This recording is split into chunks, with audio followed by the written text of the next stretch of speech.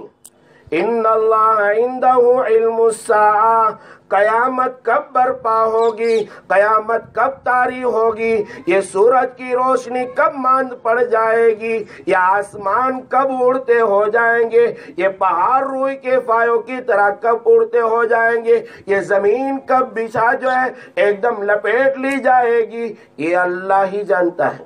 اس کی علامتیں میرے اور آپ کے آقا احمد مجتبی محمد مصطفیٰ صلی اللہ علیہ وسلم نے بیان کی ہے. اس میں سے مجمع ہے, اس لیے ایک نشانی سی بتاتا ہوں. نبی کریم صلی اللہ علیہ وسلم نے فرمایا ایک دور ایسا آئے گا کہ اولاد اپنے ماں باپ کی نافرمان ہو جائے گی. اولاد بجائے رحمت کا سبب اولاد زحمت بن جائے گی. حضور نے فرمایا کہ اولاد غضب کا, غصے کا, ڈر کا, ٹینشن کا, الجھن کا سبب بن جائے گی. آج ٹینشن ہے, لڑکیاں غیروں کے ساتھ فرار ہو جاتی ہے, ماں باپ کو دیکھو کتنا ٹینشن. ارے 17 سال تک پالا, 18 سال تک پالا, کیسی ہرکریزی کی. ارے جو بیچارہ مزدور ہے جس کا باپ, وہ بیچارے نے تو کیسی بوریاں اٹھائی, کیسی لاریاں چلائی, کہاں کہاں دھوپ میں محنت کی, تب بچوں کے لیے کچھ لا کر کھلایا تھا. وہ بچی جب 17 سال کی ہو گئی, جب وہ بچی 18 سال کی ہو گئی, وہ کسی کے ہاتھ میں اپنا ہاتھ دے دے, مریادہ بھی بھول گئی, شرم و حیا بھی بھول گئی, اور سب کو چھوڑ چھاڑ کر بھاگ گئی. پرسوں میں نے مہوا میں بھی لوگوں سے کہا, اور نوجوانوں, جس لڑکی نے اپنے ماں باپ کو لات ماری ہے صرف تیری ڈگری پر, صرف تیرے مال پر, تیرے حسن و جمال پر, تیری وجاہت پر, تیرے پڑھنے لکھنے پر, تیری جو ہے ساتھ اچھی لائف گزارنے کے ارادے سے اگر تجھ سے اچھا شوہر مل گیا تو تجھے لات مارے, اس میں بھی کوئی بعید نہیں ہے. جس نے ماں باپ کو لات مار دی ہو, وہ بچی اپنے شوہر کو کب لات مار دے کچھ پتا نہیں. 2 بچے پیدا ہو گئے, پھر بھی عورتیں بھاگ جاتی. آپ کو واقعات پتا ہے, مجھے بتانے کی ضرورت نہیں. یہ سب دنیا میں ہو رہا ہے. اس لیے میرے بھائیوں 5 چیزیں ایسی ہیں جس کو کچھ پتا کسی کو نہیں, صرف اللہ کو. قیامت کب آئے گی. نمبر 2 پر آج جو ہوا نا وہ بھی اللہ ہی جانتا ہے, اور کب بارش ہوگی, کہاں ہوگی, کیسے ہوگی, وہ اللہ جانتا ہے. صبح میں ادھر فجر کے لیے نکلے اور دھاڑ کر کے بارش شروع ہو گئی, اور ایسی بارش ہمارے گھر میں کپڑے بھی باہر سکھائے ہوئے تھے. میں نے آواز دی اپنی عورت کو, میں کپڑے دو. میرے سے ہو نہیں سکتا, میں بھی خود گیا اور میں نے کوشش کی, کپڑے بھی جو ہے لینے کی طاقت نہیں رہی. میں نے کہا بھیگنے تو اب جب دھوپ نکلے گی تو سوکھیں گے. ایسی حالت آتی. تیسرے نمبر، ماں کے پیٹ میں کیا ہے وہ اللہ کے سوا کوئی نہیں جانتا۔ چوتھے نمبر پر کل تو کیا کرے گا اس کا کسی کو پتا نہیں۔ حضرت علی مرتضی رضی اللہ عنہ کو جانتے ہیں بھائی؟ شیر خدا جانتے ہیں؟ حیدر قرار جانتے ہیں؟ حسنین کے والد محترم حضرت فاطمۃ الزہرا کے شوہر محترم، میرے اور آپ کے آقا احمد مجتبی محمد مصطفیٰ صلی اللہ علیہ وسلم کے داماد محترم اور خلیفۃ الاسلام میں چوتھے نمبر کے خلیفہ حضرت علی مرتضی رضی اللہ عنہ، وہ فرماتے عرفت ربی بفصل عزائمی، میں اپنے رب کو اس وقت پہچاننے لگا جب میرے عزم ٹوٹنے لگے۔ حضرت علی مرتضی وہ کہتے ہیں کہ جب میں ارادہ کرتا کہ یہ کر ڈالنا ہے، علی ہو کر مجھ سے وہ کام پورا نہیں ہوتا، میں سمجھ جاتا ہوں کہ اللہ ہے، اللہ ہے، کل کیا کرے گا۔ کتنا بھی تو جو ہے، میں اپنے بچوں کے بارے میں درسگاہ میں بچے بہت کہتے ہیں مجھے کہ مولانا تمہارا چھوکرا تو بہت سارا عالم بن سکتا، میں کچھ نہیں کہہ سکتا، یہ میرے بچے کل ظالم بنے مجھے کچھ پتا نہیں۔ ہاں، میں تربیت کے لیے انتھک محنت ہر طرح کی کوشش کرتا ہوں۔ 17 سال کے بعد اگر یہ بچے اللہ کے اور رسول اللہ صلی اللہ علیہ وسلم کے نہیں رہے تو یہ بچے میرے بھی نہیں ہیں، میں ان کو نکال دوں گا گھر سے، میں ان کو اخبار میں چھپوا دیں گے اب کہ آ چھوکرا مارا نہ آنا تھی، لین دین کرو تمہارے سمجھو، ہمارا ماٹے نہیں۔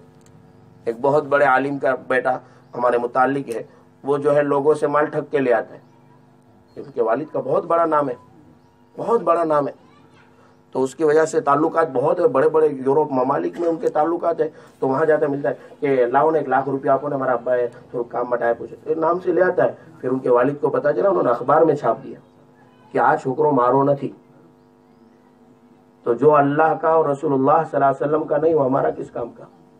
اس لیے بچوں کو پہلے اللہ کا بناؤ، پھر جو ہے رسول اللہ صلی اللہ علیہ وسلم کا بناؤ، تب جا کے وہ اپنے بنیں گے، ورنہ اپنے بھی نہیں ہیں، کل کیا ہوگا کچھ پتا نہیں۔ اور 5ویں نمبر پر فرمایا کہ موت تیری کہاں واقع ہوگی کچھ پتا نہیں۔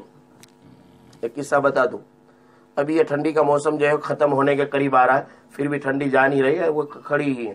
اسی ٹھنڈی کے موسم میں ایک آدمی دہلی سے سورت آ رہا تھا، اور بہت بڑا، ہندوستان کا بہت بڑا آدمی، ابھی کی بات، اسی ٹھنڈی میں جب وہاں جھاکڑ اور وہاں شبنم اور وہاں اوس بہت زیادہ ہو گئی، تو وہ ایئرپورٹ پر پہنچا اپنے ٹکٹ کے وقت میں، پلین کے وقت میں، وہاں سے اس کو پوچھ تاچھ کی کھڑکی سے انکوائری میں سے بتایا کہ 6 گھنٹے پلین لیٹ ہے۔ ابھی انگریزی اخبار میں ایک قصہ چھپا ہے، تو اس نے کہا 6 گھنٹہ یہ لیٹ ہے، پلین میں جا کے فائدہ بھی کیا، اور دوسرا ہے کہ شبنم بہت زیادہ ہے، کہیں کریک ہو جائے پلین اور آمنے سامنے ٹکر جائے، اس سے بہتر ہے کہ اپنے ٹرین میں چلے جاؤ، ٹرین میں بھی اتنا گھنٹہ لگے گا۔ تو اس نے بہت سپر فاسٹ کے اندر اپنا ٹکٹ بنایا، آن لائن بن گیا، اور جلدی پہنچا وہ وہاں ریلوے اسٹیشن۔ جب وہاں پہنچا ہے، یہ بیچارہ تو گیا ہے موت سے بچ کر، یہ بیچارہ تو گیا ہے خطرے سے بچ کر، یہ تو سوچ رہا تھا کہ میں مصیبت سے بچ گیا، میں حالات سے بچ گیا، میں ٹینشن سے بچ گیا، موت سے بچ گیا، کوئی ایکسیڈنٹ سے بچ گیا۔ جب وہ وہاں پہنچا ہے، وہ پلیٹ فارم پر پہنچا کہ ٹرین تھوڑی سی دھیمے دھیمے چلنا شروع ہو گئی۔ اب آدمی کو لالچ ہوتی نا کہ چلو اپنے بیگ راکھی نے جلدی چڑھی جاسو، نہیں چڑھنا چاہیے، کبھی نہیں چڑھنا، جانے دو اس ٹرین کو، ٹرین سے زیادہ قیمتی تمہاری جان ہے۔ وہ آدمی نے سوچا کہ میں بچ جاؤں گا، میں چڑھ جاؤں گا، جب وہ چڑھنے گیا پاؤں پھسلا اور دھاڑ کر کے پلیٹ فارم اور ٹرین کے درمیان بھیج گیا، اور وہیں اس کی موت واقع ہو گئی۔ آج اسی موسم میں جو ہے سرما، اسی موسم جو اپنا چل رہا ہے ٹھنڈی کا، اسی کی بات ہے۔ تو موت کہاں آئی؟ جو پلین سے ڈر کر آیا تھا، جو ایکسیڈنٹ سے ڈر کر آیا تھا، جو بھاگ کر آیا تھا، وہ آدمی کی موت یہاں لکھی ہوئی تھی۔ کہاں تیری اور میری موت لکھی ہوئی ہے میرے بھائی، کسی کو پتہ نہیں۔ اس لیے میرے پیغمبر صلی اللہ علیہ وسلم نے فرمایا، حاسبوا قبل ان تحاسبوا، وقت آنے سے پہلے پہلے اپنا حساب کر لو۔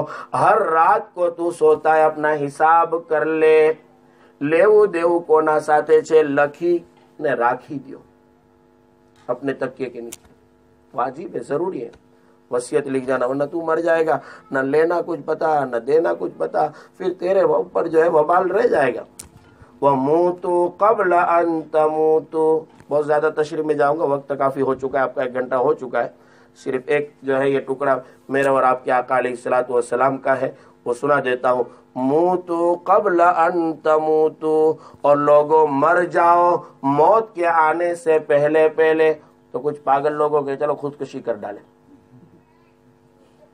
خودکشی حرام ہے، پھانسی کھا کے مرنا حرام ہے، ڈوب کر مرنا حرام ہے، کود کر مرنا حرام ہے، کسی مسلمان بھائی کو مار ڈالنا حرام ہے، کسی نفس کو بغیر قصور کے مار ڈالنا حرام ہے، اور تو اپنی جان کو مار رہا ہے، حرام نہیں ہے؟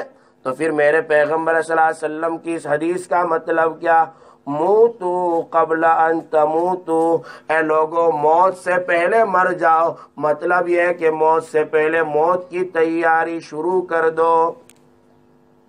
موت کب واقع ہوگی کسی کو کچھ پتا نہیں، تو اس سے پہلے پہلے اپنی تیاری شروع کر دو کہ اگر اللہ نے آج مجھے لے لیا تو میں اتنا پاک صاف ہوں، میں ایسا ستھرا ہوں، اور اس طرح سے معاملات میرے سے کلیئر ہیں کہ اگر آج لے لے اللہ تو مجھے کوئی پریشانی نہیں. ایسا تیار رہنا چاہیے. جیسے دلہا کیسے تیار رہتا ہے بھائی؟ شادی میں دلہا ایک دم تیار، ایک دم اس کو بوٹ شوٹ میں لے کر آتے ہیں. بس خالی قاضی صاحب نو એટલું જ કહેવાનું ભાઈ કબૂલ છે કા કબૂલ છે જાઓ થયું.